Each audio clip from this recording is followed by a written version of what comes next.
If you picked one of the wrong masks at the beginning of the game, I'm going to show you what you can do to get these masks. I'm also going to go through what each one does in case you haven't picked a mask yet, so sit back, relax, and enjoy this guide. Let's dive into the mask options that you have in Soulmask when starting out. Now, if you chose the wrong mask, don't worry, you don't need to start over. I'll also show you in this video where to find these masks on the map. So the Civilization mask is kind of a healer mask and keep you alive, where the Conquest mask is a little bit more of a rogue or a brute build, where you're going to go in and take a bit of damage, but you're going to steal life from that enemy. And then we have the Rich mask, which really is all about archery. Let's start off with the Civilization mask. Now, all of these masks will have different perks, except for the first perk. They all share the common overclock, which is a 50% increased speed to gaining morale while sleeping or using other methods of resting. The next perk is Stamina Surge, and when you repair this, your max stamina will be increased by 5, and your max load or carry weight will be increased by plus 10. We then have Deep Sleep. When you repair this, it will recover your morale at a 50% increased speed, so you don't have to spend as much time in a bed or in a hot tub. Next is Critical Barrier. When you repair this, the damage you take to your head is reduced by 10%. The next perk is Outer Armor. When you repair this, you will reduce damage to your body by 5%. The next perk is Sequence Protection. When repaired, this will give you an additional 10 defense. And the last one, the Mimicry mode, is Healer mode. When you activate Mimicry mode, as you take damage, you will get more hit points restored, essentially giving you a restoration of hit points when you take damage. When you go to the active mode, or what I like to call the ultimate version of the Mimicry mode, you will receive 5 hit points every second. Now, the Civilization mask is a really good mask all the way around. It is going to allow you to be a bit more agile and tanky in the fight. Moving over to the Conquest mask, the second perk is Falling Buffer. If you are prone to falling, this might be the mask for you, as you will take 10% reduced damage when falling. The next perk is Noise Absorption. This will make you 10% quieter when walking. The next perk is Forbidden Territory. So when killing humanoid creatures, you are going to gain an additional 5% experience. The next perk is Light Disturbance. This gives you an additional 10% concealment. The next perk is Hidden Assault. When you attack from behind, you deal an additional 10% damage. And the Mimicry mode is Slayer mode. It is for when you attack, you have 1.5% lifesteal effect in Mimicry mode.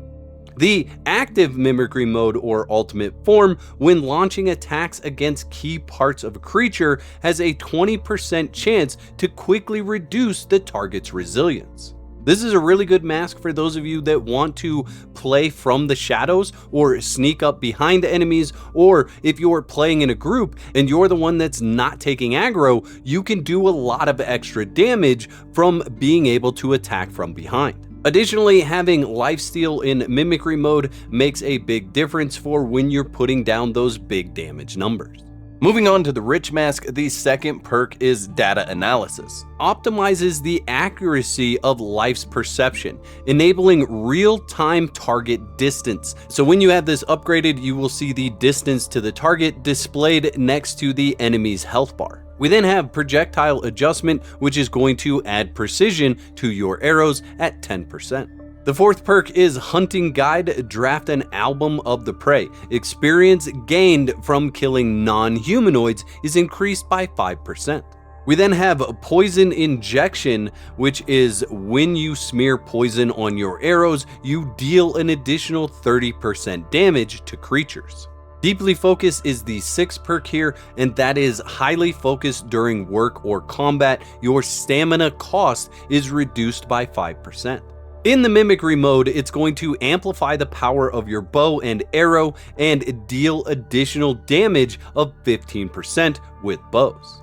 In the ultimate form or active form for mimicry mode, it is weak spot analysis, analyzes the target's weak spot and gains a higher chance to hit its weak spots when attacking, with a 5% additional crit damage. Now let's look at the mask node repair tree real quick. When you repair anything in this upper section here, that goes with you from mask to mask. When you change masks, the only line that changes is anything connected to this mask interface module. So this line here that goes to the end, and then this line here, and the bottom line here. That is all that's going to change in perks under your mask node repair screen when you change a mask. Now, in order to unlock all the perks for the bottom section for your mask, you are going to need 88 green crystals. You are also going to need 2 blue crystals in order to unlock the mimicry mode.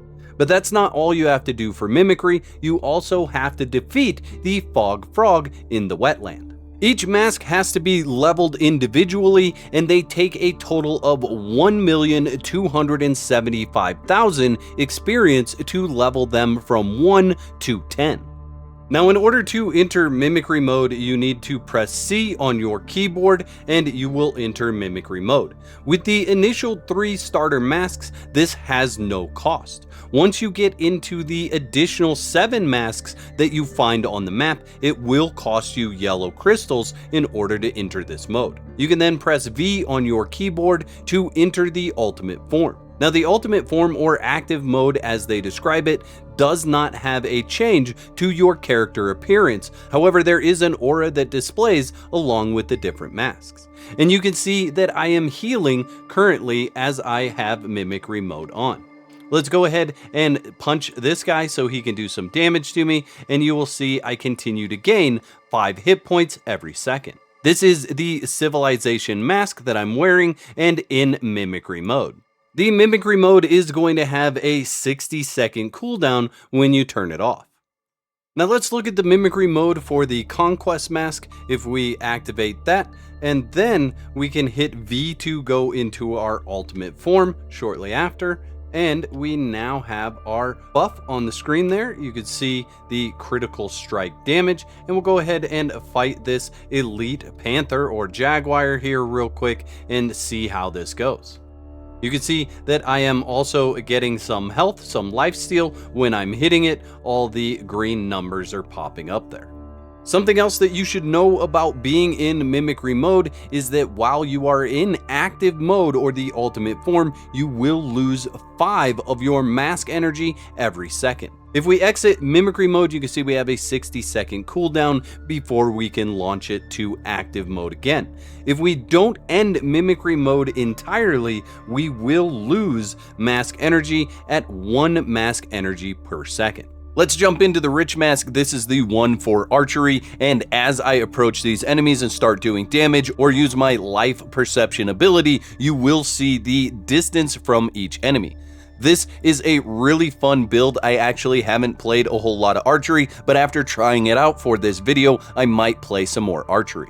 And the nice thing about Soulmask is at any point in time, you can decide to switch up what you're doing. You don't always have to play the same way. You just have to find the mask to be able to switch to it. And then it's good if you find a tribesperson that is proficient in what you want to do. At any point in time, you decide you want to play with bows, you can do that. And then you can swap to a different tribesperson and go full melee.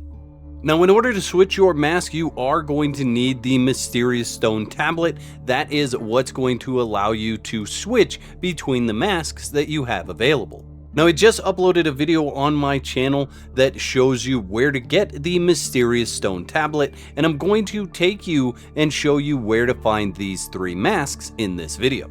So let's look at where we want to go if you want to get these masks just because you want to try a different style or you made a mistake in the beginning and need something different. You are going to head to the Ancient Ruins Guardian Plunder area. This is the location where you're going to be able to get the other 2 masks that you didn't pick in the beginning. There is a ramp that leads up this side that you want to go through, but we need to find a place to put a campfire. Right back here will do just fine, anywhere where it says you can place that. You want to make sure you have this down with plenty of fuel in it. It is going to take you a while to get through this in bronze gear. And I highly recommend that you don't even try it before you have bronze gear. And I always recommend that you have legendary gear when you try this place. You can see we're coming to the entrance here, and we are going to be met with multiple plunderers at the entrance. You can try sneaking up on them, but in this area, it is likely that one of the other ones is going to see you before you can pull off an attack. I got up here in time, so it worked out okay. You can see that even with the backstab and all the additional damage, I still ended up needing to attack him again because it wasn't enough damage. If you can get your parries down, that's going to make your life a lot easier when you're coming through here. I don't recommend trying to take on more than one plunder at a time if you can handle it. We'll look at the loot that they have, leather rope, the premium bandages. This is also a good place to get the corrosion tanks. Now, in order to save time in the video, I'm going to use the mask that allows me to be invisible and just show you the path to get to the final boss that you're going to need to defeat in order to get these masks. This area can be a kind of a maze if you're not sure where you're going, so you want to head up these stairs from the main room. When we entered, we took a left to find those stairs, and then once you're up here, you just want to continue on the path that is there. It really is easier than it looks, and once you get up here and do it once or twice, you'll be able to just run through here very quickly. But remember that all of these enemies are difficult, and the plunderers are the most difficult humanoid enemy you're going to come across in any area at any level. There are loot chests in a lot of these buildings, and there are a couple of lore stones in this area as well, so make sure you're searching around to find those. I will show you one of the lore stones here right before one of the bosses in this area. There are two bosses in this area. The first is a mini boss, and he is right in front of the lore stone. You can see a plunderer elite level 25 right there, and you should try to fight him before trying to fight the main boss to see what kind of damage you're doing and how hard the next fight is going to be.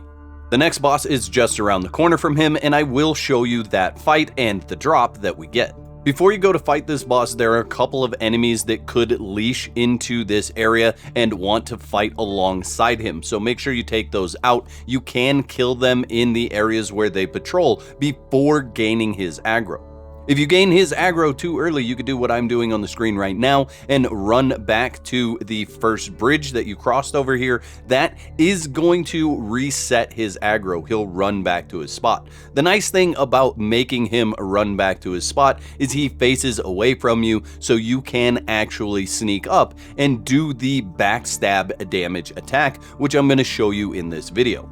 It's a little bit cheesy, but honestly, it's worth it if you can pull it off, especially against these bosses, because they can be quite difficult to defeat and quite tanky. So don't switch your weapons, get up right to them, see the icon, and attack. You can see a lot of damage there and a little bit less than quarter of his health. If you see their eyes twinkle like that, they turn red, you cannot block the attack. The rest of the attacks you can block if you have time. I got just handled there. These guys will also give you time to heal if you do it in between an attack like that. There you go, time to heal. And you can block all of those attacks for reduced damage. It's about halfway here. Let's see if we get a perfect parry on him. Nope, not with that. All right. So that's what happens when he does that red eye attack and swings around. And let's see if we get a heal off. We did. Thank you very much, puppy. I'm very happy that you did that. He doesn't want to follow a loser. Well, shouldn't be following yourself. And let's see. Did we end him there? Nice. We ended him there. That is going to be an achievement coming in here. Here's the gear that he had on him. It's a really good bronze bow, some mead, some mysterious tinsane. I'll have a video on that in the future.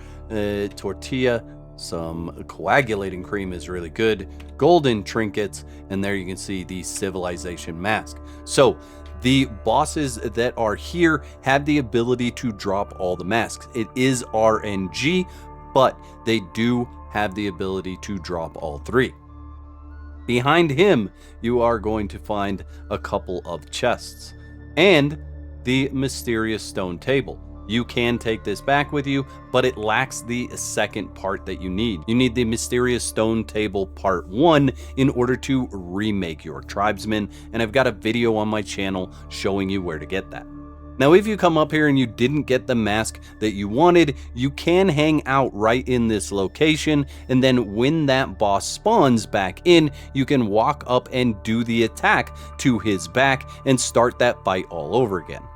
Keep in mind that if you stay up here, all of the other enemies are going to also spawn, so you will have to fight your way out of these ruins. But I have tested and verified that the bosses that spawn in this location have the ability to drop each one of these starter masks. I'd like to thank all my YouTube members for your continued support. Y'all are absolute legends. Don't be out of whack. There's another video on the screen right now that you can watch to support more of my content.